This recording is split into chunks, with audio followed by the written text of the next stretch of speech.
Program. Let's hear some clapping. Let's get excited about Tony coming into the room, and let's welcome. They went crazy. How you all doing? How you all doing out there, Dreamforce? Thank you. Please grab a seat. So after that introduction by Mark, we have a lot of history together, and I'm very grateful for the kind words he said. I have had the privilege of interacting with him, knowing him indirectly for about 25 years, and certainly directly for the last 15 years of this journey.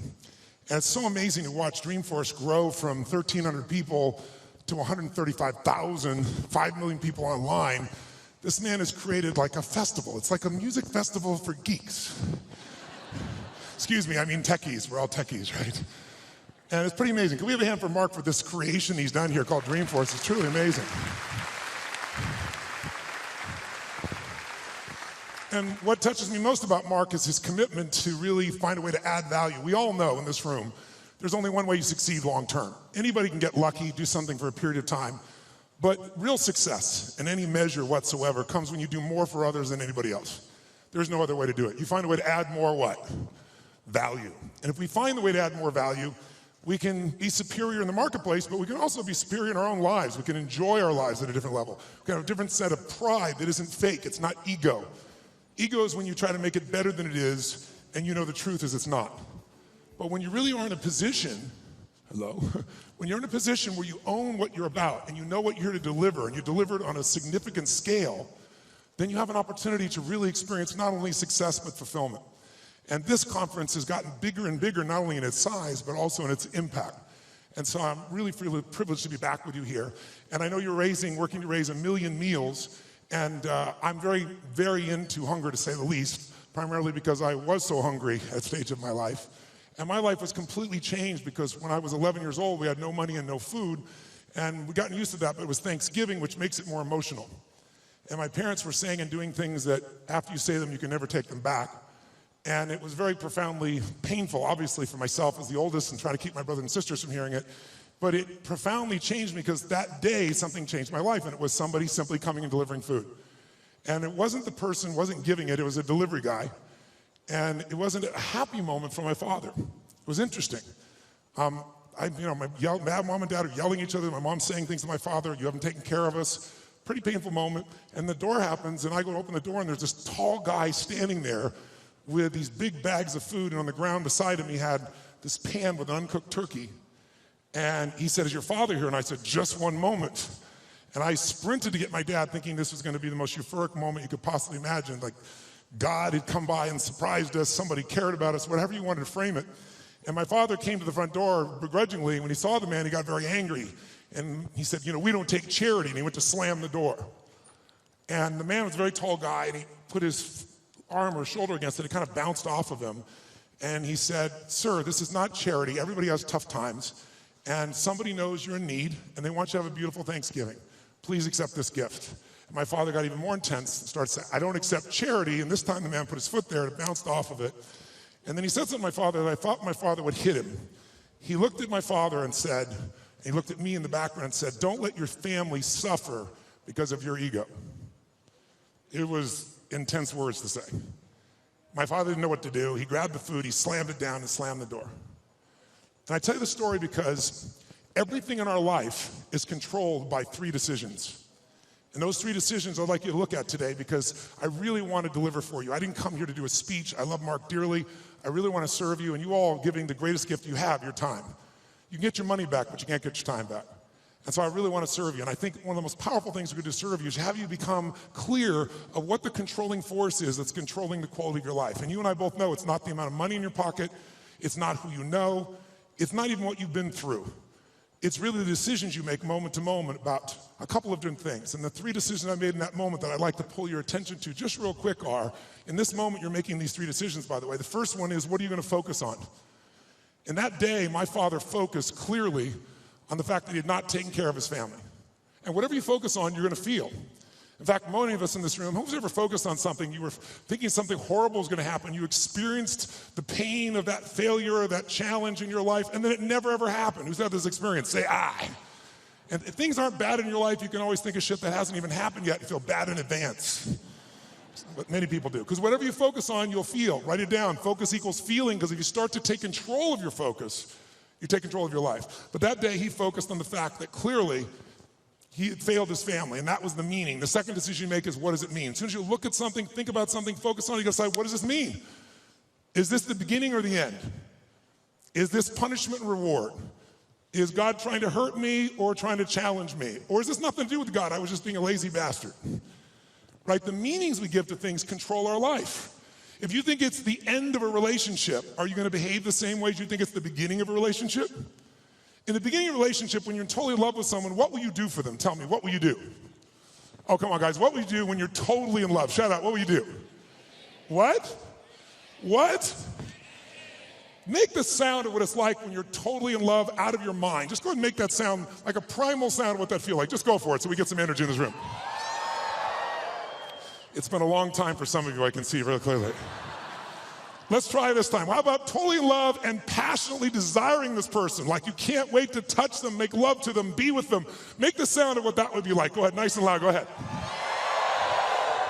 So when you have the meaning that this is the beginning of the relationship and this person's the most incredible thing, and you will do what for them? What will you do? Anything. What if you were that way with your client? What if you're that way with your internal customers, called your partners? You go, well, we'd have real sexual problems with HR, that would be the real challenge.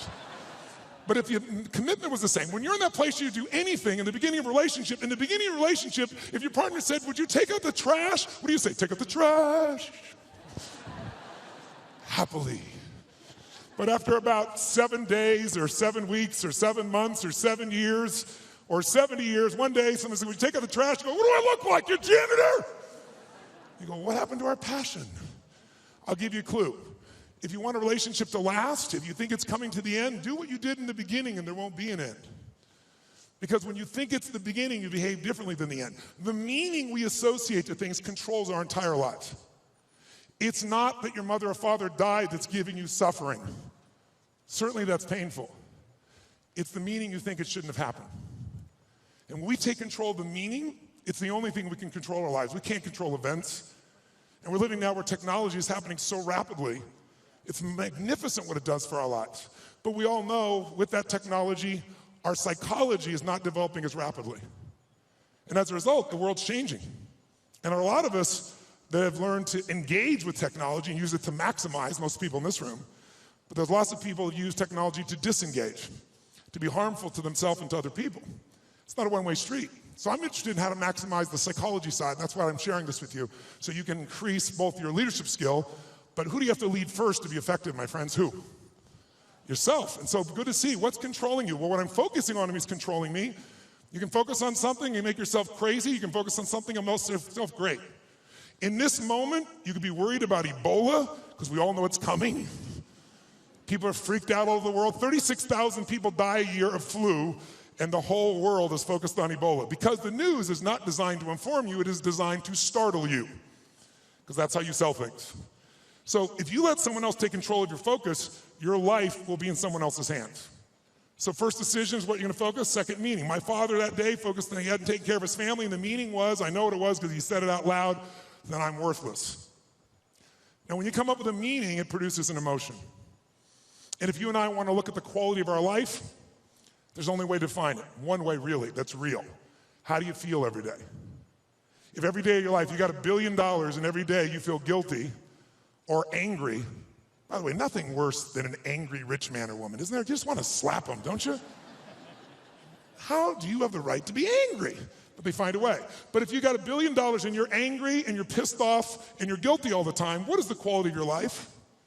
Angry, pissed off, and guilty. If you have nothing, I live in Fiji a portion of the time. I have a home there and a resort there and kind of 2 families of villages there that I interact with the last 25 years. And when you go to Fiji and you walk down the street or you drive by, people jump up and they yell, "Bula, bula, bula," which means welcome, be happy, we love you. And you drive by 5 minutes later and they jump up, "Bula, bula, bula." And you're going like, what drugs are they taking? No one's paying them.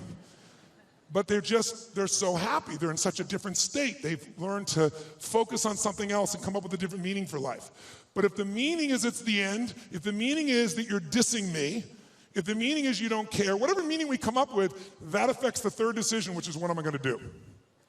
And what people do is based on the meaning, since the meaning creates emotion. right? You can be miserable no matter what you have, and you can be euphoric having nothing. We all know it's true. In fact, is it possible to learn to let, for example, all hell could be breaking loose around you, and you could just be sitting in a chair in this centered space, all hell breaking loose, and you could still feel great? Is that possible? Yes or no? Yes or no? Sure, but you and I live in a Western culture. Well, if you sit and bliss out, people come and take your furniture. So we have to be good at not only controlling the internal world, but our external world. And that's shaped by what we do. And what people do is based on their emotions and also their role models. So I thank you, Mark, and I thank all of you that are role models for people, where you show people that success does not mean taking, that success can mean truly growing and giving. That money, resources, and opportunity are things to be shared. They're things that are tools for a quality of life that you're able to enhance for people and for yourself and your family. Pretty beautiful thing. My father that day decided what to do was, if I failed and I've been worthless to my family, I must leave. And he did. And to me, it was the worst day of my life. I'll never forget it. I loved him more than anything. I had 4 fathers. He's the one I finally got attached to. I was like, Mom, I'm confused. But then finally, years later, I got the benefit of it, because out of all those experiences and all that pain, that day I made 3 different decisions. First decision is I just decided to focus on something different than him, and that's the power we have. We get to decide what to focus on, and my decision number 1 is I want to focus on the fact there's food. What a concept. Pretty cool. But the most powerful thing to change my life was meaning. I said, what does this mean? Because my father had always said, my mother had always said, nobody gives a shit. Nobody cares. Don't care about anybody, they don't care about you. And that day I had physical evidence. Those you bringing food, I want you to know that's not just food. That's called love for someone. That's called hope for someone. That's called surprise for someone. And that day for me, I went, strangers care. And so I started caring about strangers. And I decided someday I'm gonna do the same. So when I was 17, I fed 2 families. It was like one of the most incredible experiences of my life. I went to the grocery store, I was all excited, saved up all my money, went to the manager and said, I want to feed 2 families, this is what I'm doing, it's not for me, give me a discount. And he gave me 10%, and I thought, cheap bastard. But I went out and I delivered this food, and ironically, I called this church and I asked in the barrio, a particular place, where are some families in need? They gave me 2 names. I put on t-shirt and jeans. I wasn't going to be acknowledged. I also didn't want someone to be insulted, because I saw what happened to my father. And I wrote a note, said, this is a note from a friend. And I said, I just want you to know, we know you're having difficult times. Everyone does at times. And I want you to have a beautiful Thanksgiving. And please feel loved, take care of your family. And someday, if you can, do well enough to do this for one other family and pass it on. And I put, love a friend. And I had it written in Spanish as well. And I'll never forget, first place I pull up, this rotten old van, stick shift van, that I borrowed from a buddy of mine, with all these bags of food. And I went into this place and got out, pulled up this little tiny building, really tiny, knocked on the door. And when I knocked on the door, this little woman opened the door. It was probably half my size, which is not hard. I'm 6'7", so she's like 5'2". And she looked up at me like this, and she saw the groceries, and she screamed. And she started grabbing my head and pulled it down and kissing me. I was like, no, no, no, delivery boy, delivery boy. And she goes, no, God gift, God gift, God gift. And she didn't speak English, so I handed her the note. She read the note, she crying again, started trying to kiss me again. I said, no, no. She goes, God gift, God gift. So I pointed, where do I put this? In this tiny little room, there's a table there. I put the food down, and I went over to get some more groceries. And when I did, 4 children come running out. And one hits my leg and wouldn't let go. And when they saw the pumpkin pie, it was over. And it was one of the most emotional experiences of my life, because first of all, this little boy just wouldn't let go. And I delivered this food, and this woman was crying and smiling. And I stayed there just to take it in for a few minutes, seeing them all. It was like going back in time. And then as I went to go leave, I couldn't speak Spanish, and she was like trying to say something in Spanish. I didn't know what to say, and it was Thanksgiving, so I said, Feliz Navidad. It's like, I heard the song, okay? And she laughed and laughed. She's crying and laughing. One of the more beautiful experiences of life, isn't it? When you can have both those experiences in your body simultaneously. And I remember I got in the van, and all the 4 kids were sitting on the bench here, and she's standing there waving, and I pulled and go in reverse, and I looked in the mirror, and as I looked in the mirror, I saw these kids there, and I saw Mom crying and smiling still, and then I lost it. I started crying uncontrollably. And I'm like trying to put the thing in gear, through tears come through my eyes, and I thought to myself, what? I mean, this is a beautiful thing, why am I crying? And then I realized what a gift that day was. I realized that my worst day of my life was my best day. And my goal for you, if you don't already have it, my guess is you've already done it, knowing where you are in your world today, but maybe your second worst day, it's time to make a best day. Because out of every tragedy, out of every pain, it only gets healed when we find a deeper meaning, when we find there's a higher purpose in it. And I realized I wouldn't have been there that day. I wouldn't have that hunger to help somebody else if I hadn't had the hunger in my own soul at one point missing. So it's very personal to me, and I want to thank all of you that made the contributions, and I told Mark and I've announced that I'm going to match the 1 million meals if you hit it, and I'm sure as hell expecting that you will, and so we'll get 2 million, and when I told that, then Mark said, I'll match that. Like these lead to nights like this, lead to love like ours, you like the smoke. So Mark's matched it, so if you do the 1 million, we're going to do 3 million here. So that's the way to play the game, I think, just raise the game together. And so I'm excited about what that possibility is. And I'm personally also, November 18th, I'm going to feed 50 million people. I've fed 42 million in my life.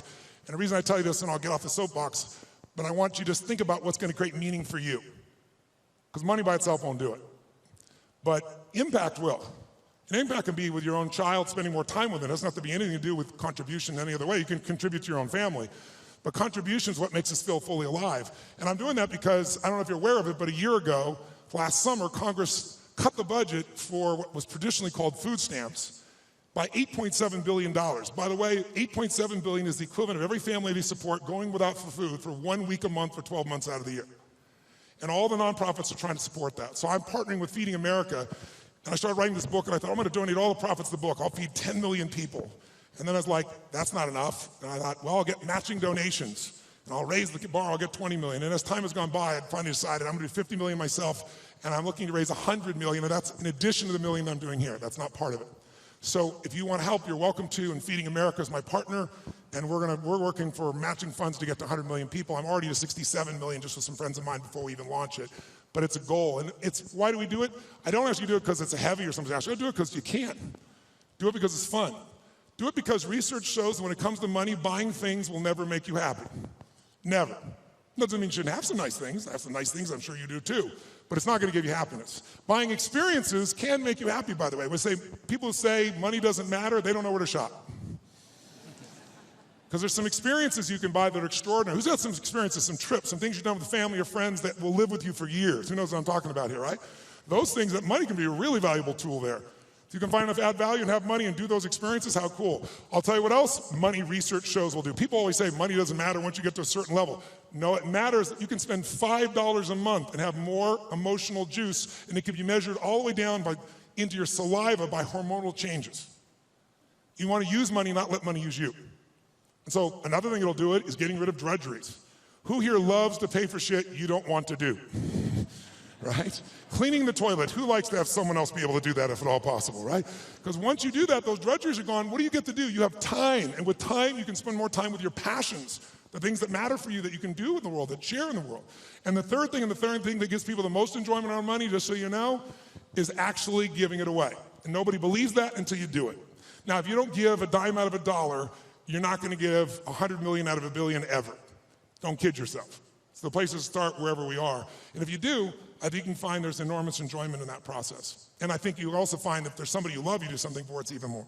So that's why I'm here. And I want to now make sure in the time that you're here, let's kick this in gear and let's talk about 3 things that can truly change the quality of your life. Number 1, first of all, if you make new decisions about the focus on, try this just for a moment. Just for a second, take a deep breath in. Exhale and give it a moan. That was really pathetic. Let's try that again. Deep breath in, then make it a sexual moan and thoroughly enjoy it. Oh, that was much longer and deeper. I like that. That was good. One more time. Use deep breath in and give it a moan. Now, one of the things that I want to talk to you about here tonight, this afternoon, is really simple. And that is, everyone here is in business, and there's a problem that all businesses have. We're in the most competitive environment we've ever been in. We went from, 500 million people being online to a couple billion people being online. And in the next 4 years, they're saying we're going to have 3 billion more online. That means this entire world is a bigger market. If you're the person that adds more value, it also means you're going to have more competitors than you've ever seen in your life. How many think the economic world that we're in today is going to stay the way it is? Raise your hand. Okay, one man on drugs, there's always one. Okay.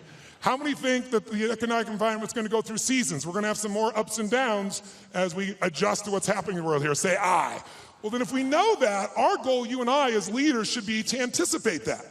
In fact, everyone in this room is a leader of something, whether you're the leader of a company or whether you're a leader of a department or whether you're a parent or hopefully you're a leader and not a follower. If you're a leader, you've got to exercise that skill. And so I want to talk to you about that and one of the most important skills at that. But most people don't exercise that leadership because they're dropping behind in their skill sets. And I'll give you an example of what I mean. How many of you in this room, I want an honest answer. I'd like you to yell the answer and raise your hand if you would, please. How many of you in this room have ever experienced the absolute total humiliation of playing a video game against a child? Scream I if you've done this experience. Oh, come on, let me hear you. What happens when you play the child? Who always wins? Come on, who wins? Always. Why? Is it because they're faster? Is it they're smarter? They're younger? Their neurons are functioning at a quicker tempo? Here's how it usually works.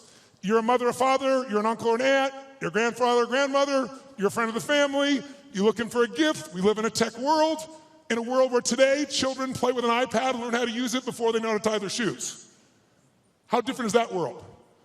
I was with Mark yesterday with his daughter for her six-year-old birthday, and we're talking about things, and she's got these Legos, and a friend of ours says, oh, my 6-year-old goes on the iPad, searches on YouTube for videos on how to build cool stuff using Legos, and starts to study how to build all these structures. That's the world we're in that our kids are in at 6 years old. And imagine what else they're searching for and finding at 6 years old. It's a wild, wild world. So here we are with this technology, and most of us are not seeing what it's doing for us. So you sit down with this child who's high-tech, you're not. Even the techies in this room aren't usually as gamers. I know there are plenty of gamers in the room, but there's plenty of not. And then what does the child do? The child says, oh, come on. You go, look, I'm not good at this. This is for you. Come on, uncle. Come on, auntie. Come on, mom. Come on, dad. It's my birthday. It's Christmas. They use the guilt approach, don't they? And what do you find? You finally break down. Okay. Now you should know you're being set up when they go, you go first. Right? And they go, look, it's really simple. You just shoot. You just shoot these guys, and it all drops down, and you think, okay, I'm going to show this little bastard I can do a thing or two here, right? Take out the gun, you shoot, and you're dead in 2.3 seconds. Whose experience is? Say I. Now what happens to the child? And about 45 minutes later, you get your second turn. Am I right? And then you're really pissed. You're dedicated. You're devoted. You're focused. You're going to take this thing out. You last 4 seconds and you're dead. Out of the side of the head. The kid. 45 minutes again. Who's had this experience? Say I. Why does the child always win? Is it because they're faster? Is it because they're smarter? Is it because they're stronger? No, it's because they played this game before. As a result, they have the secret to success. They know the road ahead. And if you know the road ahead, you have an incredible power called anticipation. Anticipation is the ultimate advantage. See, winners, leaders anticipate, losers react. The reason you get beat is you don't know where things are happening, so you're reacting. Reaction is always stressful. And yet so much of our life is predictable if we just were to study it, not be caught up in our day-to-day. It's predictable the challenges you're going to have in your relationships, or with your kids, or with your body, or with your job, or with your economics, or with your mother-in-law or father-in-law. These are predictable. And if you were to anticipate these things and put a strategy in place, you could take it all out and have the quality of life that you deserve. In business, it's everything. Those that anticipate, those that lead, and then there's those that follow. The followers are the reactionaries. So the more we can anticipate, and you can't anticipate and lead unless you first learn how to lead yourself at a different level. And so I love to have you just see that if you and I can start to take control of our focus, and we can start to control the meaning of our lives and make something really that meaning that empowers us, because look, what's wrong is always available, isn't it? There's always an Ebola, a bird flu. There's always something that's going to kill the entire human race tomorrow on TV. And then there's your life. What's wrong is always available, and so is what's right. And you have to take control of that focus, because otherwise you become the follower and you get to live your life. Even though you're a smart person, we're all smart, but it's easy to get led astray by everybody else's focus, isn't it? and then all of a sudden let them create the meaning for us. And then all of a sudden we're settling for a life far less than what we desire or deserve. So my approach is really simple. My approach is to say, let's you and I, just for a few little time we have here, and by the way, this to me is a little time, a couple hours, 2.5 hours, I guess, at this stage, because kind of the minimum length of seminar I do is 50 hours, 50. And you go, are you kidding me? I don't like to hear myself talk. I like to see people do things so often they build muscle, not just thoughts. And so one of the things I'm going to ask you to do in a few minutes is we're going to go from this passive mode that you're in right now into full engagement. Because if you get fully engaged, it's amazing what you can accomplish and do. When you're partially engaged, you get a little bit of result. When you're disengaged, we all know what you get, nothing. And we live in a society where most of us are so overwhelmed. There's so much information. We're not having any problem with information. We're being drowning in information, but we're starving for wisdom. And so we got to separate it out. And so one way to separate it out is I'd like to talk to you about 3 things that can help you increase your performance and your life. Because what I'm obsessed by and have been for 37 years is what can increase performance for an individual or an organization. But also I'm equally obsessed about what's going to make somebody fulfilled. Because who's had this horrible experience? Who here has ever achieved your goal and then your brain said, is this all there is? Who's had this experience here? Say I. And that's worse than failing. At least when you fail, your brain can say, I can figure this out and do it again a new way. But when you succeed and you're miserable, you're basically technically screwed. So what I want to make sure that you and I do is we set ourselves up to be able to win. So there's 3 things I'd like to walk you through. 1, I'd like to walk you through how to the competitive edge that's going to get you both the performance you want at the highest level and also the fulfillment you want. Because if you want to know my view, I can tell you there's 2 master lessons in life. Lesson 1 is the science of achievement. If you want an extraordinary life, if you want a magnificent life, which by my definition has nothing to do with me, it's life on your terms. Some of you, what's an extraordinary life? It's having a cool little company. For some of you, it's having a big billion-dollar company. For some of you, it's not a company, it's 3 wonderful children that you totally love and adore and spend time with. For some of you, it's poetry. For some of you, it's making a difference in the environment. It's different for all of us. It's life on your terms. But if you're gonna have an extraordinary life, you need to master, number 1, the science of achievement, which most of you are damn good at or you wouldn't be in this room, right? You know how to go from where you are, have a vision, make it real. Speeding that up, that's my business. And when Mark talked about it, he actually showed me the other day, we were together a couple days ago, and he showed me the very first day he did his V2 Mom, which is really a simple way of saying, what do you really want? What's your vision? Your values is, why do you want it?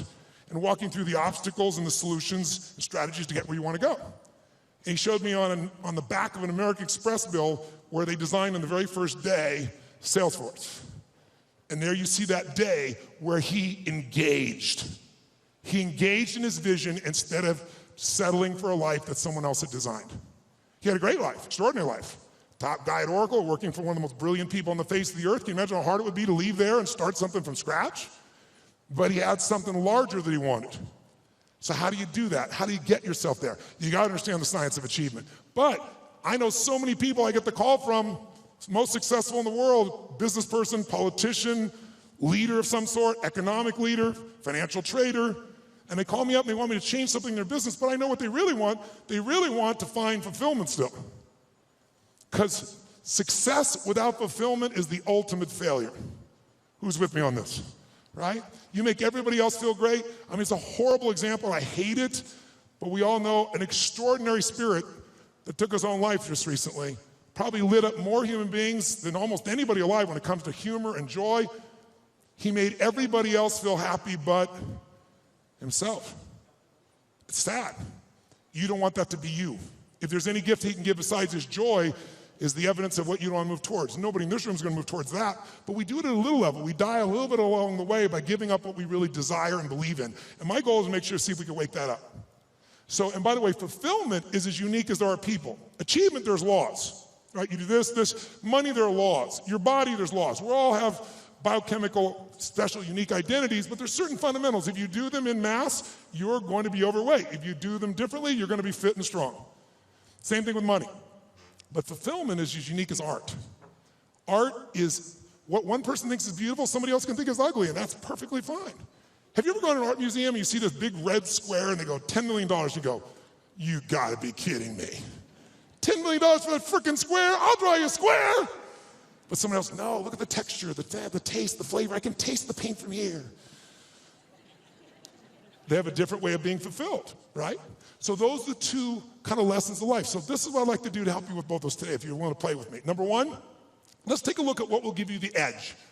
Who's up for having a competitive edge in anything you do? Say I. And it's not BS and it's not positive thinking, it's something you can test, because the edge is what's going to get more out of you. Second, I'd like to show you how to create a breakthrough. Who here has an area of your life where there's something you've struggled with for a while, and you're sick of struggling with it, and you're sick of making excuses, and you want to actually change it today? Who's got one of those in your life? Say I. If you want to play full out, I can show you that. And the third element really affects the other two, and it's really the one that affects business and life, and that's the power of engagement. All of these are tied to engagement. And I'll tell you what triggered me on this, is thinking about how could I add the most value here. And engagement is one of those, new flash words in the corporate culture we all hear about, full engagement, partial engagement. But it's really true. Engagement plays such a huge role, and some of the studies that are out right now are mind-boggling. Have you seen the recent studies that they've done? 142 countries asking workers around the world, how would you describe yourself? Fully engaged, partially engaged, disengaged, aggressively disengaged. And guess what they found out? Throw it up there. Around the world, in 142 countries, they found out that 13% of employees worldwide said they were actually engaged in their work. Now, for us in this room, you'd say that's absurd, there's something wrong with the survey. Well, you'd be right. In a room like this, it's full engagement, or at least a lot fuller engagement. America has the highest engagement of any country in the world, it's 29%, which sounds so much better when you hear 13. So which would you rather have, a punch in the face or a kick in the stomach? But let's flip that around and say, what does that really mean? It means 71% of people are disengaged at work in the richest, most powerful, most influential country in the world. It's mind-boggling. Now, if it was only one study, you'd say, it was a partial, but you can see study after study coming up with similar numbers, slightly off, but pretty much the same ratios. Now, here's what's really interesting. Of those 71%, there's a group in there, about 24% of them, that are actively disengaged. You know what that means? That means they hate what they do, and they hate you. Now, this is pretty important, isn't it? They hate what they do, they hate you, and they will actively work to disempower the organization. Who has ever bumped into one of these humans? Raise your hand, say I. Okay, so when you bump into these humans, it's not usually a pleasant experience, and we all know they're out there. And by the way, how much damage can they do in a world that has, social media everywhere, where good news travels fast and bad news travels faster, and people don't care what the truth is afterwards. It's a cool story, it makes it go. So this is an area that if you're going to change your business, you got to make a difference. So here's what I'm looking at. What makes the difference in people? What makes the difference in an organization? And I would submit to you that it isn't getting a head start. You can find individuals who you give everything to. You can love on them, give them a great education, they get a great economic background, and can spend the rest of their life going in and out of rehab. Who's seen this before, knows what I'm talking about? Say I. On the other hand, you see people that life's kicked in the face, somebody's been abused mentally, emotionally, physically, you name it, and they become the Oprahs of the world. So it's certainly not, advantage does not come because you were given something. And by the way, in business, advantage doesn't come because you have most resources. Companies with most resources don't win. The most resourceful companies win. The most resourceful companies are the ones where employees are the most engaged. And it's statistically proven. You look around and you say, who had the lead? Well, before YouTube, there was Vimeo. They had a year jump. Pretty much the same technology, just didn't engage as many people. Before Google, there was, what happened, Yahoo? If you're out there, what the hell happened to you people? Right? Before Facebook, there was, what happened to MySpace? Facebook was more engaging. Engagement is really the new factor. Being able to be fully engaged. And by the way, in your intimate relationship, how important is engagement? Some guys go, very important, I'm gonna put it off as long as I can. No, I don't mean that. Full engagement in that area is going to determine the level of fulfillment you have or don't have in a relationship, right? The more engaged somebody feels that you are with them, the more energy you have, the more connection you have, the more aliveness you have. So part of what I'd like to kind of experiment with here is kind of discover what creates engagement for real with you, what creates disengagement, because these are huge factors. Because if you understand what they are, your level of performance, your level of results, your level of leadership, your level of joy will change very, very radically. Who's with me that engagement is not just a term, but something that can make a difference in your body? Let me see a show of hands. Say I. Now, I'm asking if your hand raised for some engagement. Because here's what research shows. If you listen to me passively as I'm talking here, guess what? Within a month, if you just listen, sit passively, which most of you are doing, and there's nothing wrong with this, what you've been doing your whole life, what you've been taught to do, you'll remember about 10% of what I say 2 months from now, which basically means you wasted your time today and I wasted mine. 10%. How many came here because you want to learn something, do something, change something, make something stronger or better? Say I. If that's true, then if all you do is take notes, which I don't see anyone barely doing, oh, thank you very much, a few of you. I stand corrected. Then nudge the people on either side. What's wrong with you, bitch? Come on, where's the notes? Right? Because I don't know anybody who's got that great a memory. In my entire life, I've kept journals. Because here's what I learned early on. Writing it down, if I never look back and read it again, the physical act of writing it down drives the grooves deeper. Repetition is the mother of skill. You look at anyone who's masterful, why are they masterful? Why can LeBron James do what he can do? Because he's done it a few million times, right? You know, Kobe will go out and make 300 shots before he will leave that floor every day. 300 shots. The same freaking activity. Most people in tech world, oh, I heard that story, I know that thing, oh yeah. If you're not doing it, you don't know shit. You understand. And understanding in $3 will almost get you a Starbucks. If you're gonna master something, you need to get the repetition where you get it in your body and you bring emotion to it, and enough motion, enough repetition, it gets in your body, and now it becomes physical mastery where you don't think about it and you just do it. Mastery is tying your shoes. Most of you can do this, chew on some gum, send a text simultaneously. Not some people leave their tongue out while they're doing it, but you get the idea. If you do something enough, and you're confident enough, you're certain enough it's in your body, that's mastery. So I'd like to see if we couldn't get to a different level of mastery in this. And what I'm going to ask you to do is, by the way, if you listen and take notes, just write those notes down or you type them in, whatever you do. Research shows you'll retain about 40 to 50% of what's been said. For the future, I'd highly engage or encourage you to do that. Now might be a good time. And then the third most powerful one is if you physically engage your body. If you ask you a question, yell back the answer. Or in a few minutes, I'm going to ask you to actively engage in a different level. Engage with each other. Do some crazy things you wouldn't normally do. What that does, it brings up engagement, 80, 90% retention, because now it's not just a thought or a right, it's a feeling in your body as well. And if you do that, you're going to retain it. Who's up for doing more and holding on to more? Say I. Then to do that, I'm going to ask a couple things. One is if I ask you a question, please yell out the answer. You're already doing that. You're being very kind, but don't be kind anymore. Do it with more passion and intensity. Because I'm not going to ask you questions you don't know the answer to because I want you to feel good about yourself. But if you yell out the answer, you'll activate your body's nervous system. Make sense? And the more you activate, the more energy you'll have. We live in a passive society, and if we're going to engage, by the way, the companies that engage, the companies that have records of 24 at the top 25% in the country, highest levels of engagement of employees, companies like Google, companies like Salesforce, companies like Apple, companies like Facebook. And by the way, guess what all the research shows? 22% more profitability, almost 1 for 1. For every percentage of increased engagement, you almost get an increase of profitability. But I would argue you get that in your personal life as well. The more engaged you are, the more the other person will become engaged. You want to get somebody engaged? You get engaged. Think about it. Everyone in this room is a leader. What's our job to do as a leader? Our job is maximize resources, right? How do we take whatever resource and get more out of it? Ourselves, other people, our economics, our business, our technology. That's the job of a leader. But you can't maximize resources if you don't have full engagement. So I'd like to see if we could increase that. And so one simple way of doing that, increasing that engagement, is to start with us. Because by the way, are you going to engage other people if you're not engaged? Yes or no? Yes or no? Are you going to be able to touch other people if you're not touched? Are you going to move other people if you're not moved? And so, by the way, here's the problem. How many of you wake up, you have certain days you wake up and you think to yourself, today, I don't want to talk to any people. Who in this room has days like this where you don't want to talk to anybody here? Say I. Oh, come on, say it with some energy, I. But as a professional, you got to do that most times. And if you fake it, do people feel it? So I want to show you some ways to change it. But here's the reward of engagement. If you can become a person, engage others, you will now become an extraordinary leader, not a mediocre or good one. As far as I'm concerned, good is the enemy of great, as corny as it sounds. So think about it. I'll give you an example of this book that I did. I did this book because back in 2008, I felt like I was back in my childhood. Everybody around me was suffering. And I hate suffering. Most of the skills I develop is because I want to take somebody who's suffering and take them to a place where they have joy and aliveness and health and vitality and abundance or whatever I can do to help. And so I've got the guy that cuts my hair, my barber, is like, his kid can't go to college. He's lost half what he's got to do. A billionaire client of mine. is no longer a billionaire, and he's feeling equally bad, he thinks, but suffering is suffering in somebody's mind, right?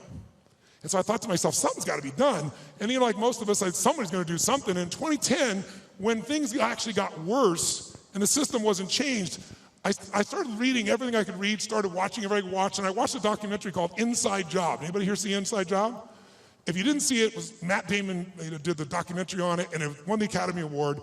And it actually walked through systematically and showed how the entire world economic experience, our entire economy as a world, was almost destroyed by a few people, and they identified who they were, how they did it, they documented it all, and then they showed what happened to them. And what happened to them, does anybody know? No, not nothing. Nothing would have been a reward compared to what they should have got. They were actually put in charge of the turnaround. And they were given your money and mine. We were taxed so they could put their money back where it belonged. So at the end of this film, depending upon your personality, if you haven't seen it, I should warn you, you'll have one or two reactions. You'll either be very depressed or very pissed. I was on the piss side. I was so angry, and I thought to myself, nothing's been done. This is insane. And something's got to be done. I thought, you know, everybody says something can be done, but what can I do? And I thought, you know what? I've got access.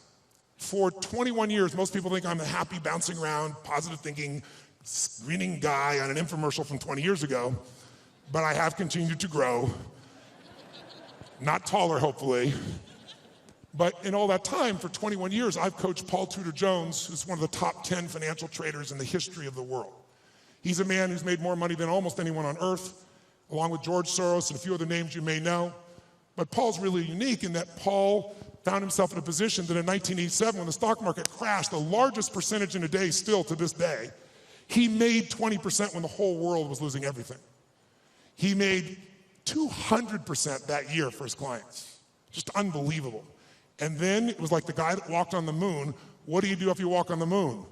You see that, you know, you look at that incredible view of the earth. It's you seeing it, it's not a photograph. You come back to the earth, you shake the president's hand, you have a ticker tape parade. Now what do? And a lot of those astronauts, if you know the story, actually became depressed because they didn't have what I call a compelling future, something to look forward to. So Paul had a little fall back, and I was called in to turn him around. Came in and started studying everybody around him, figured out what it took to do it, and built a strategy to put him back in state. He's been successful and made money every year for 21 straight years. Every single year. There's no one in his class that's done that. No one. Pretty amazing. I was with him to give example. We were together in, back if you remember, in the tech bubble of 2000. It blew up. Paul made money. Right by him, side by side, every single day. He's emailing me every single day. I'm talking in some ways, communicating, or I'm going to see him every 3 or 4 months to be there in person to make sure we keep tweaking the system. I'm not there to be a positive thinking coach. He didn't need that crap. I'm a prepare for anything coach. How do we figure out the strategy? I've always been a strategist. I've never believed in positive thinking. I never told people you should go to your gym or go to your garden, better yet, and chant, there's no weeds, there's no weeds, there's no weeds, there's no weeds. I'm like, here's the weed, let's pull it out. That's what I do with him. 21 years. 21 years includes 9/11. And when the whole markets are blowing up, making money. 21 years includes everything we saw in the subprime crisis, making money. It includes when we all went through the dropping gold, those are associated to it not long ago.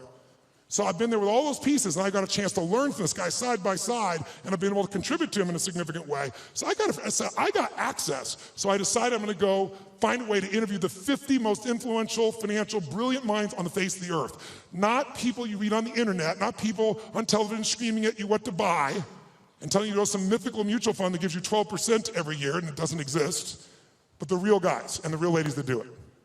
But how are you gonna do that? How? I'm gonna call up to Tony Robbins.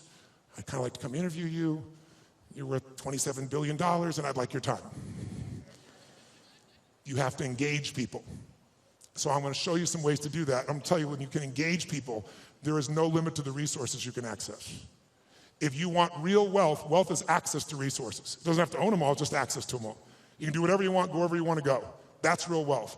And you can do it if you can engage people. And engaging people is finding a way to meet their needs, not yours. If you meet their needs, your needs can be met as well. And it can be done in a way that has integrity and love and vision and creativity, and it can truly be a synergy. Now I'll give you some examples of it just for 2 seconds, then we're gonna do some things that engage this so you get the sense of its value. One of the first people I called on was Carl Icahn. Carl Icahn is a very gentle soul.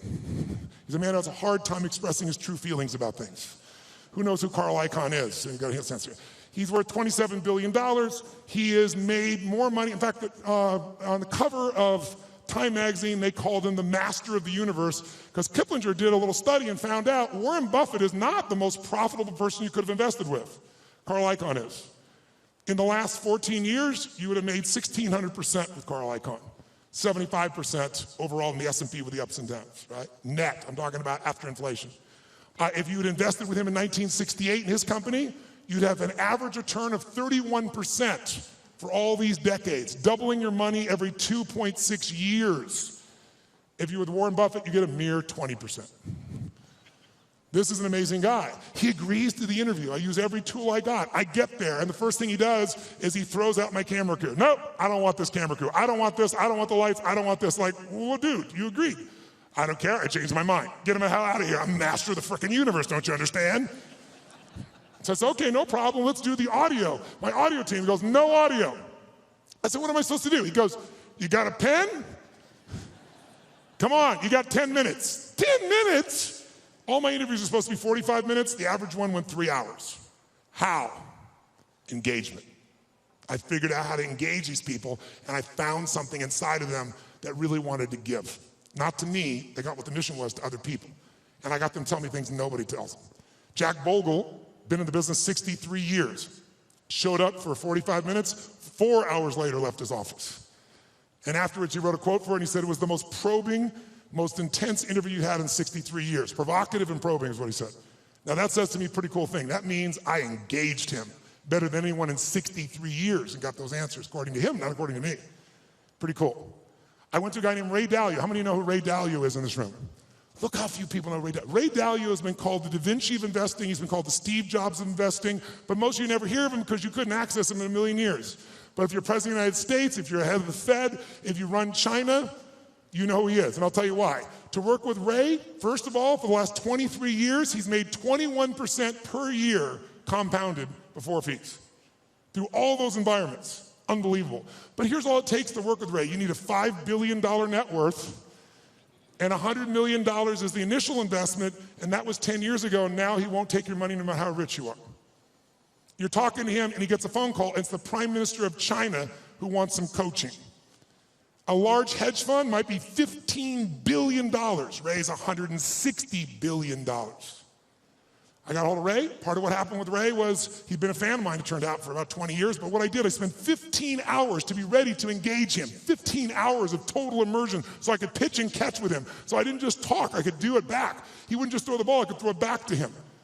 And guess what? At the end, he has built something over the years called his all-weather fund, which is designed to make money no matter what market you're in. You don't have to know the markets. He said, what if I die? Someday I will. How will my kids have money? How will my philanthropic areas have money? Here's what I'm gonna do. I'm gonna figure out why a balanced portfolio doesn't work in 2008 or 2000. And everything we've been taught about finance is wrong. And the Da Vinci of investing figured it out and has done it for himself for a decade and a half, and he tested it back to 1925, and it just makes money in any environment. So now his clients get to do it. Not the 1%, not the 0.0, the 0.001%.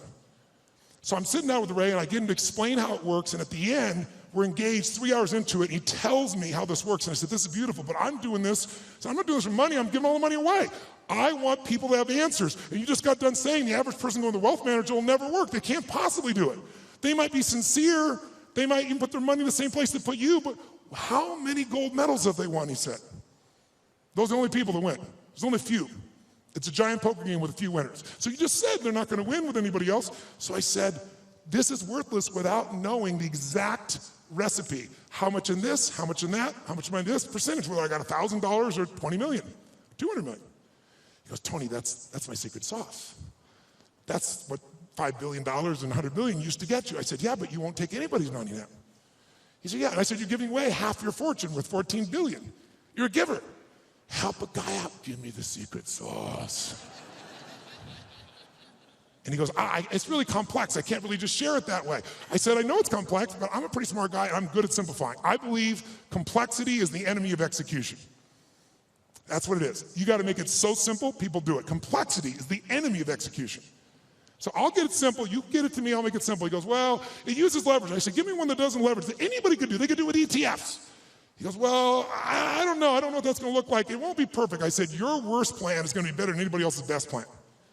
And then he this moment of engagement, this magic moment, he opens up and he goes, okay. And I'm writing like crazy. I got the video camera going.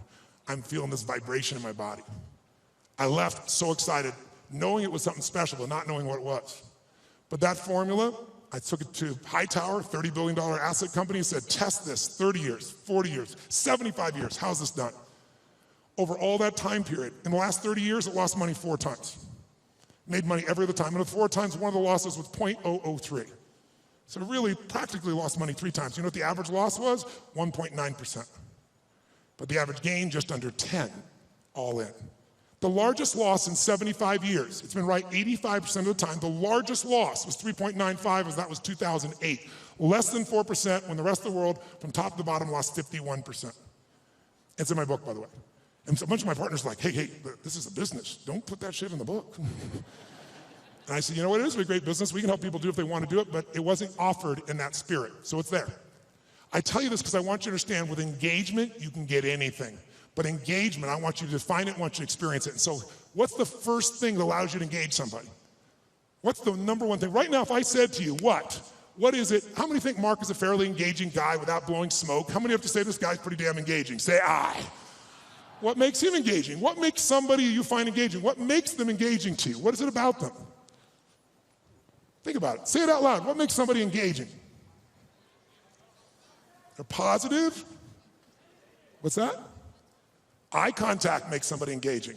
She's talking about another level of engagement. I can feel it right now. What else creates somebody engaging? Come on. Smile. What else makes them engaging? Energy.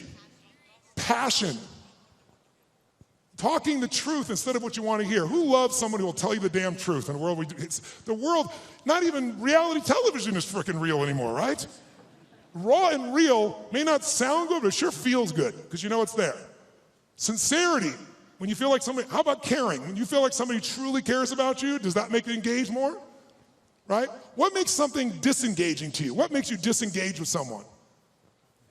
Lying, when you can't trust them? Arrogance, when they try to control you? What disengages you? When they come up to hit on you and they're not even committed, you're like the 12th person and you can feel it.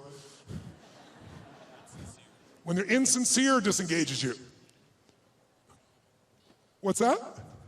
When the communication or the relationship is one-sided, totally disengages you, doesn't it? Inauthenticity. Whereas authentic does engage you, doesn't it? Right? Oh, what's that?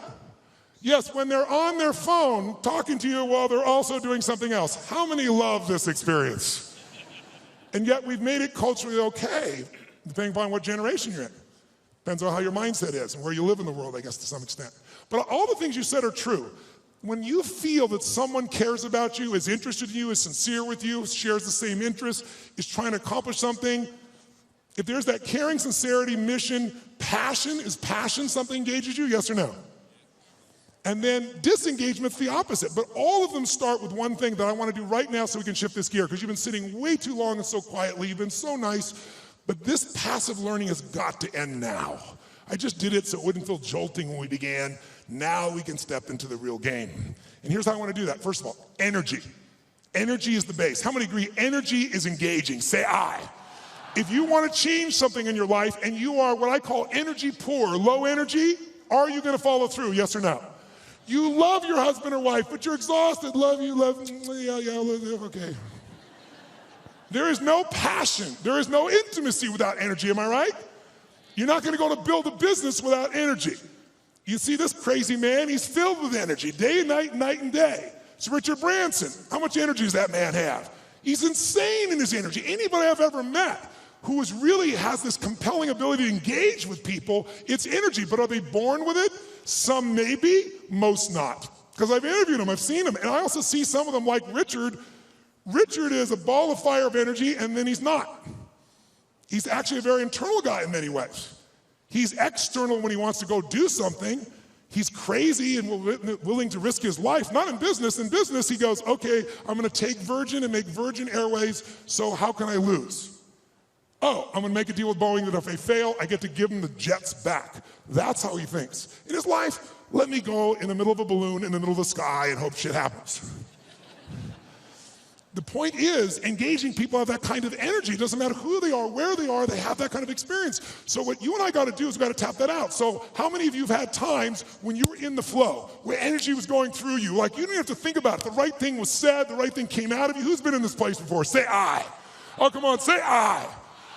Who's ever had a time where you did something and after you did it, you thought, I can't believe I said that. I can't believe I did that. That was so stupid.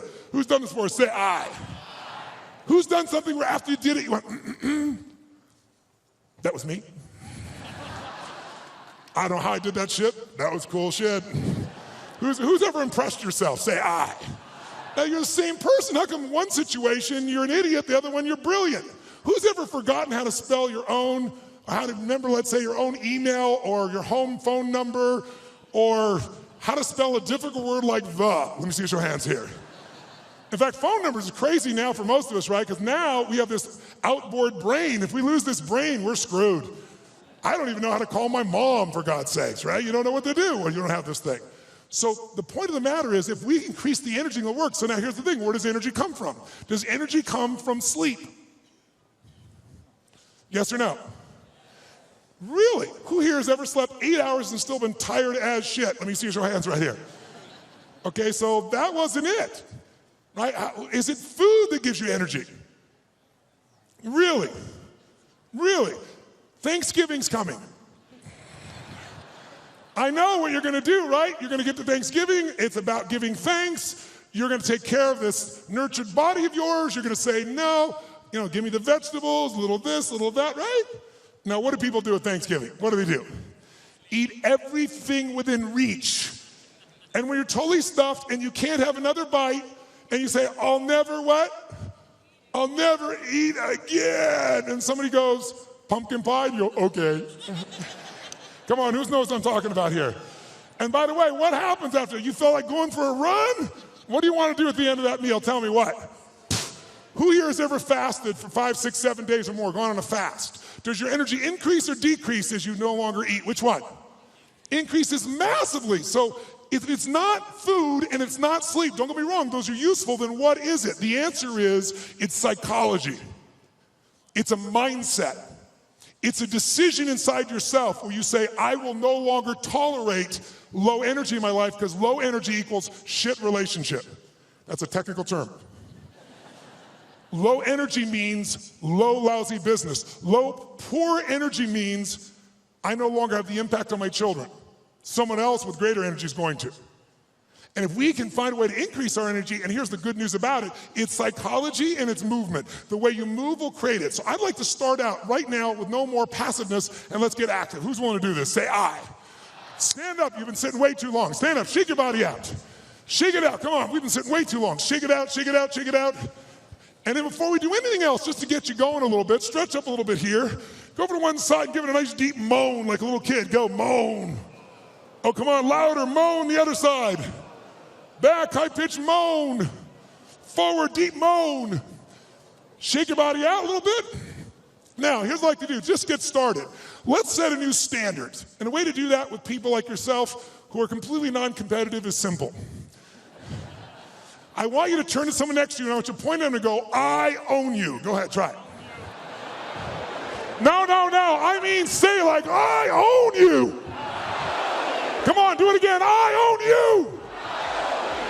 That means I am challenging you, lazy, tired person. And here's what we're going to do. Emotion, listen to me now. How many would like to have more joy in your life, more excitement, more passion, more aliveness? Who wants more of this stuff? Say I. Can you have everything in your life work out and still be in a lousy state? Can you achieve your goals and go, woohoo? In fact, in our society, it's almost encouraged because if you do really well, who's ever lowered your enthusiasm about something you achieved because you didn't want to upset somebody else? Who's done this before? But by the way, it teaches your brain never to go for it, never to feel great. So the first thing I want you to do is really simple. I just want you to try not using your head, but just your body. And I just want you to just turn the person, point at them, go, I own you. Go ahead, I own you. Some of you have to join a group of 3. We're into that, go ahead. When I say now, I want you to literally try to outdo their body with energy. I want you to shake the building like you're celebrating the greatest sports victory of your life, like you had the greatest orgasm you've ever had. And you are like a little kid celebrating, not like a boring adult. Ready? Face the person. You're going to outdo them for 30 seconds. 1, 2, 3, go, go, go.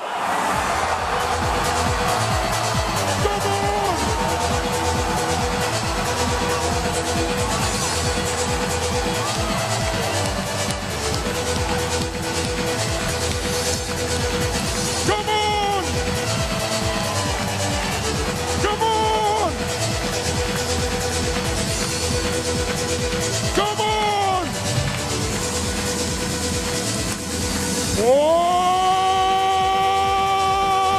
yes. Now, high five your partner and say, you rock, baby. Now, does that feel better, yes or no? I got a question for you. When you feel better, do you treat other people better or worse? When you feel better, you perform at a higher level or a lower level? When you feel better, you're a better lover or a lesser lover? Good. Now, here's what I want you to understand. If you and I can train ourselves to make our nervous system play at a higher level, and that becomes our standard, then all of a sudden, it'll feel effortless. But in the beginning, it's like lifting a weight. It feels stupid. It feels like, what is this weird crap? But I'm not into that. I'm not into positive thinking. I'm into results. Who's with me on that? Say I. And every great athlete knows how to put themselves in state. Every great musician knows how to put themselves in a state. We need to be able to do it. And if you try to do it with your mind, you'll succeed sometimes and you'll fail others. Because your brain is always circulating, can always rationalize something, right? But the body, used effectively, can change it all. So I'd like you to try something real quick. If you're a leader in this room, how many consider yourself a leader in what you do for a living? Let me see your hands. I figured almost everybody. So if you're a leader, that doesn't mean other people follow you, by the way. It just means you live life on your terms. You don't settle for less than you can do or be or share or give. So if that's your mindset, then you got to say, okay, if I'm really going to be a leader in my life, then I need to own my energy, my certainty. I can't just wait till I feel good to do things. I got to be able to get myself to feel good, and not phony and not fake. So I'd like to show you as a leader, your skill as a leader, your number one skill that makes you a leader is your ability to influence. Is it true? And who do you have to influence first? That's right. If you can't influence you, you're going to influence somebody else. But your ability to influence the thoughts, the feelings, the emotions, the behaviors of other people. If you do that, then you will be able to engage the world and yourself. So how do we do that? Well, to influence other people, hear me now, to influence other people, you have to know what already influences them. If you try to get your kid to clean their room the way it would work for you, I promise you it probably doesn't work that way for them. Everyone's different, but there are some universals, and one thing that influences all of us is our state. If you're in a pissed off state, if you ever had a friend do something nice and you're in a pissed off state and you snap at them and you feel bad later on, it was just the state you're in, who knows what I'm talking about here? Say I. So we need to train ourselves to be in a better state. And the second thing that affects what we do long term, besides our state, that's what affects things moment to moment, is we all have a set of beliefs or expectations, or we might call it a blueprint for how life's supposed to be. When life is in alignment with our blueprint, we're happy. We're not, we're upset. Sometimes there's nothing wrong with life, we just need to update our blueprint. So for this brief session, let's start with just changing our state, and let's learn something about how your brain blueprints things. So I want you to try something with me. Take your hands out like this, and when I say now, I want you to bring them together like this. When I say now. Thank you. All right, ready? Now. Ready? You can hear the entrepreneurs in the room. They're not waiting, baby. I'm going. I'm ready. I love it. Now. Ready? Now. Ready? Now. Keep your hands together.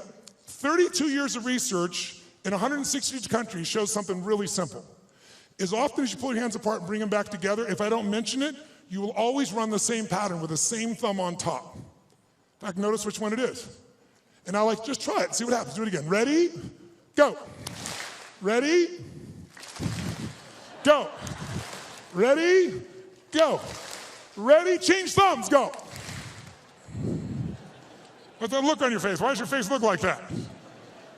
How many feel like this feels a little weird to change thumbs? Let me see if Joe's hands here. Right? Now, try it again. Do it the normal way. Watch how good you feel. Ready? Go. Ready? Go. Yeah, I'm good at this shit. I can do this. Try it the other way. Ready? Opposite thumb. Doesn't look, your faces look really bizarre right now. Now, some of you say, I want to change my business, I want to change my life, but you're really upset about the thumb move. We're really having some problems here. Let's go back to your normal way one more time. Ready? Go. Ready, go. Keep your hands together. Truly, 32 years of research has found something interesting about the pattern of how you hold your hands when they come together. If your left thumb is on top of your right thumb, then the driving force in your psychology is the desire for sex, and you're an incredible lover.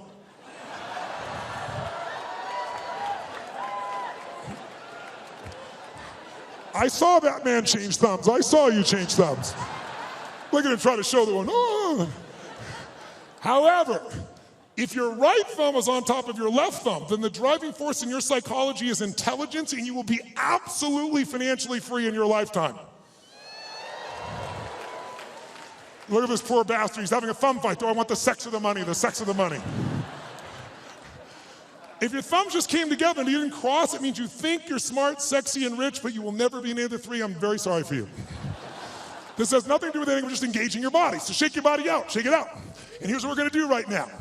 We're going to go engage each other. How many believe that engagement makes a difference in the quality of your life? How many buy that? Say aye. How many think engagement makes a difference in how happy you are? Say aye. If you think engagement will affect your business, say aye.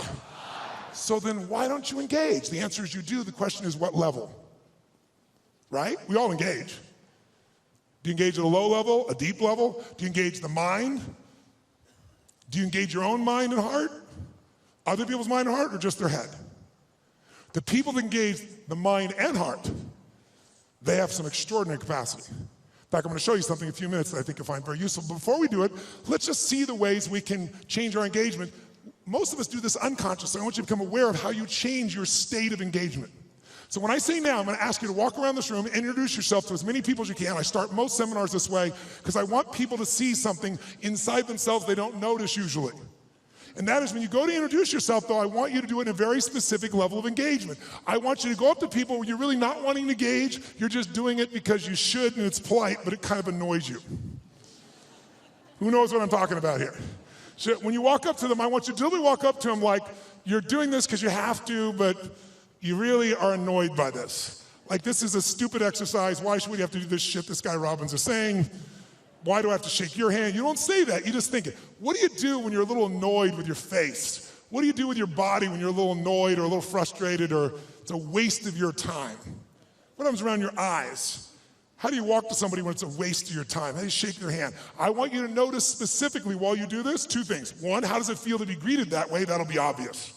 But more importantly, what do you have to do to lower your engagement to this level with your body? Because if you become aware of your body, you can change your engagement that fast. I want you to see if I'm annoyed, a little frustrated, and I want you to play like a kid, like you're really doing it. If you're like, you'll go, all right, let's do this stupid exercise. You'll get nothing out of it. Really put yourself like, I have to shake their hand. I don't want, hi. And just notice, what do you do with your face? What happens to the tension, your face, your breath, your neck, your shoulders, your hands, your voice? And I want you to get to as many people as you can over a minute and a half. Ready? Introduce to as many people, and it's a waste of your time. In fact, let me show you what it looks like before you do it so you're clear. Sir, you, come here. Come here. What's your name? What? Louis? Get out of here. Give him a hand. It's Louis, ladies and gentlemen. It's Louis.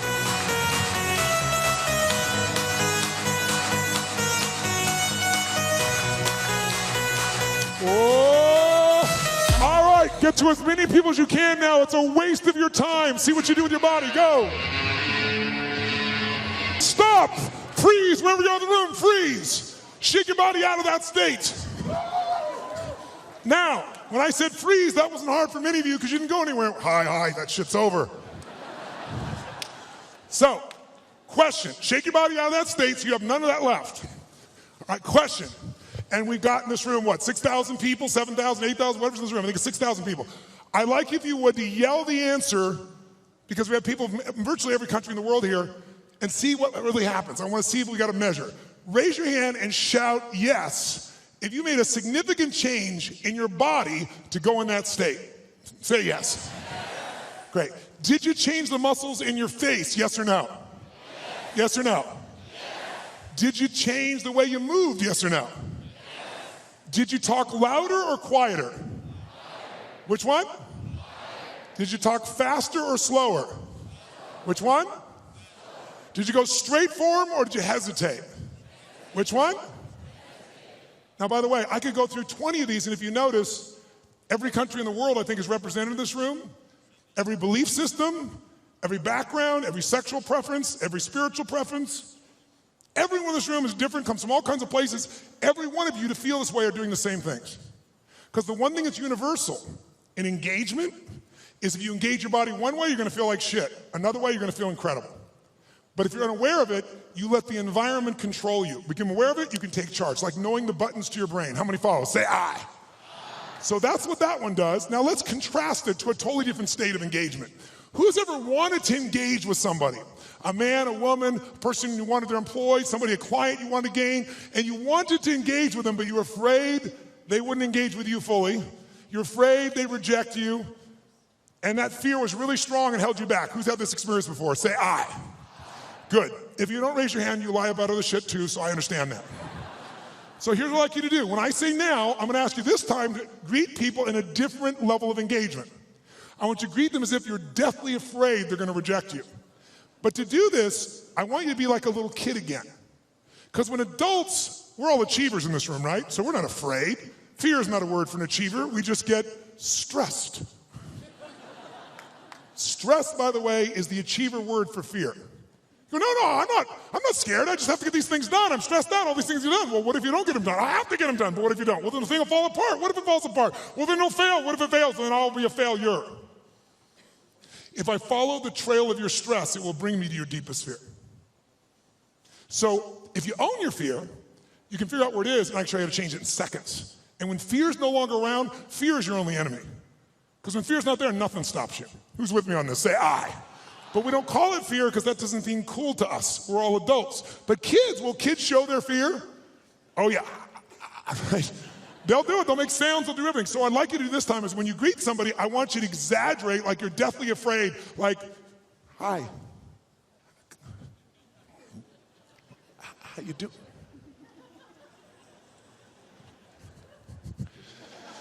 I want you to exaggerate it so you'd see what you're doing on a very subtle level underneath. I'll show you an example. Who's ever watched the Winter Olympics on television and you're in your chair and watching somebody snowboarding or skiing, and as you're watching, feel yourself doing this? Who knows what I'm talking about here? Say I. So I'm gonna ask you to exaggerate so you notice it. So please play full out. It's the only way you're gonna see what you do, and see what do you do differently with your face, your voice, your body when you're really afraid. And it'll show you contrast. Just for 1 minute, as many people as you can, totally exaggerate, you're deathly afraid, go, greet them, greet them, greet them.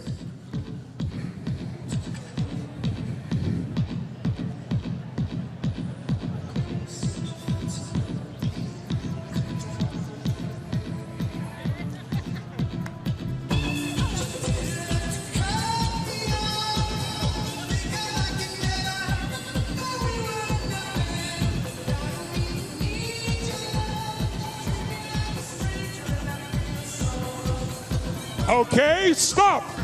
Shake your body out, shake your body out. Now, nice and loud, did you use your body differently to go in this state, yes or no? Yes. Did you use the muscles in your face differently, yes or no, please? Yes. Say it again. Yes. Did you talk louder or quieter than you were annoyed? Which one? Quieter. Faster or even slower? Did you go for them faster or hesitate even more? Yes, was there tension in your body? Where? Yes.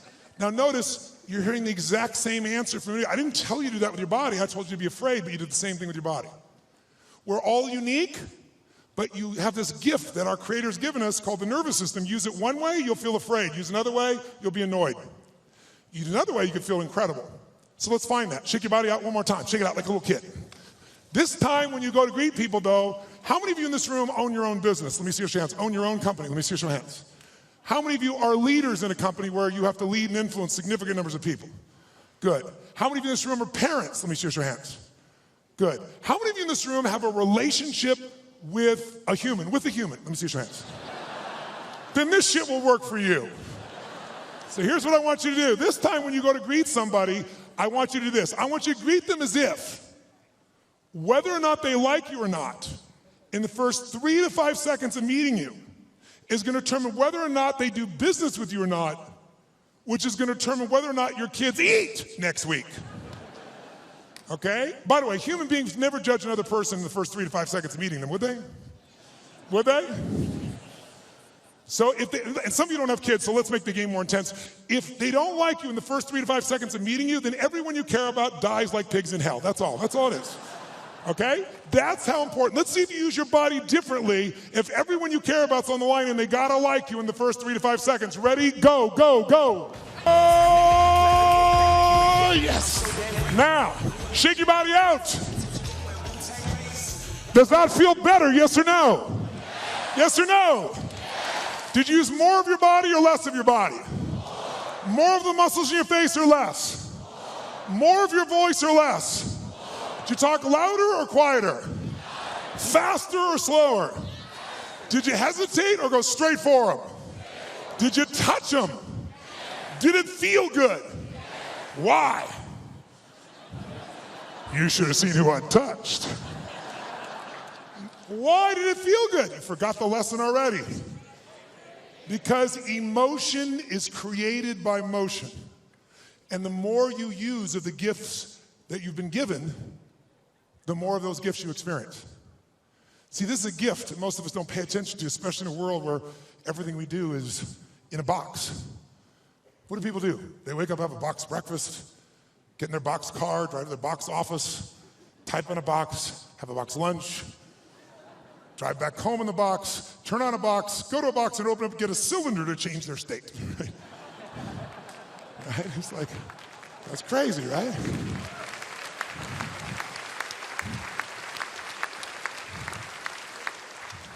But if you and I use our body differently, we're going to think and feel differently. Do you feel more engaged or less right now? Which one? Did you engage others more or less? Now, by the way, was that the best way you could greet someone? By the way, did that feel, first of all, did that feel good? Yes or no? Make some noise if you enjoyed that feeling. Come on, make some noise. Right.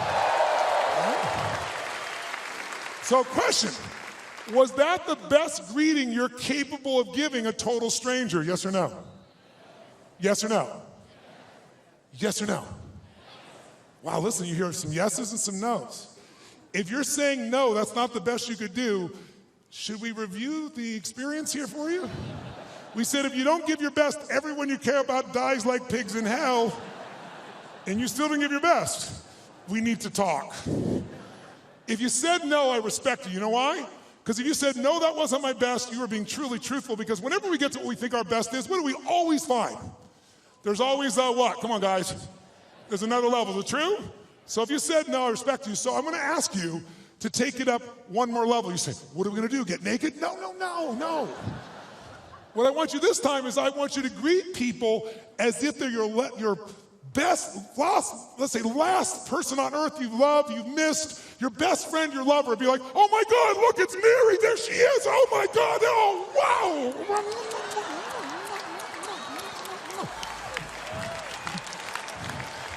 I want you to greet people like they're your long-lost lover or best friend. Ready, go, go, go! Oh, let me hear you, come on! Oh!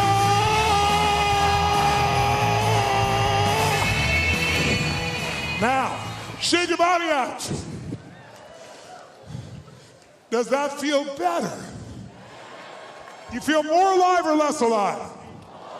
More energy or less energy? Did you use more of your body or less? Did you use more of your face or less? More breath or less breath? Did you talk louder or quieter? Faster or slower? Did you hesitate or go straight for them? Did you touch them? Did it feel good? Why? Because emotion is created by. Now, the more you use of this, the more you're going to have. By the way, the more you use of this, the more you'll engage other people. We talked about Robin Williams. How freaking crazy was he in the use of his body? He used everything. That's why he could reach everyone and accept himself. So we're going to make sure you do yourself and everyone. Because the first engagement's inside. How many feel much damn better right now than when we were sitting here before? Say, ah! So we want to use this. This is not something you just engage in one time. If you become engaged, you can engage anyone else. If you sincerely care about them, if you're looking out for a way to support them and yourself, but you're not going to do it if you're low energy, poor energy. You want to be energy rich. Now, if you do this and you sit down and you don't drop out of state, this energy is still available to you once you turn it on. How many, by the way, feel like sitting down right now? How many feel like rocking and doing something? Here, let me see your hand. Say, ah. Because life is momentum, isn't it? Just like business is momentum, emotions momentum, sports momentum. So you can build your own momentum, but what you got to do is you got to do the simple practice of putting yourself in a peak state. Because why? Peak performance comes from being in a peak what? Say, Tony, what am I supposed to do? Go to the president of Microsoft and go, Charlie! I bet it'll change your state. No, but if you start within you, even if you only show a portion of it, like a tip of the iceberg, people feel there's something deeper underneath, even when you don't say it. They sense what's in you. And when that's there, you can have a much deeper impact. Now, why did you come to this conference? Tell me, anyone, why did you come to this conference, sir? To grow. To grow what? What's it? To grow what?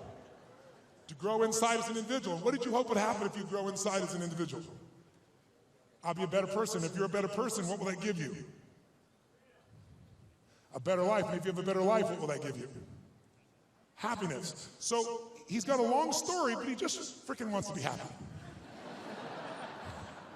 And most of us have a long story. If I do this and this and this, if I have 14 perfect children, if I change the world, if I make $1 trillion, if I do these things, then, and then you have some people it's happy, some people it's free, some people feel a life of meaning, some people say I'm lovable or I'm loved. We all have different words, but we're after emotions. Everything you do, and most of us in this room are pretty intellectual individuals, pretty smart individuals, at least we think we are, but this gets in the way often of this. And we forget this is what we're after.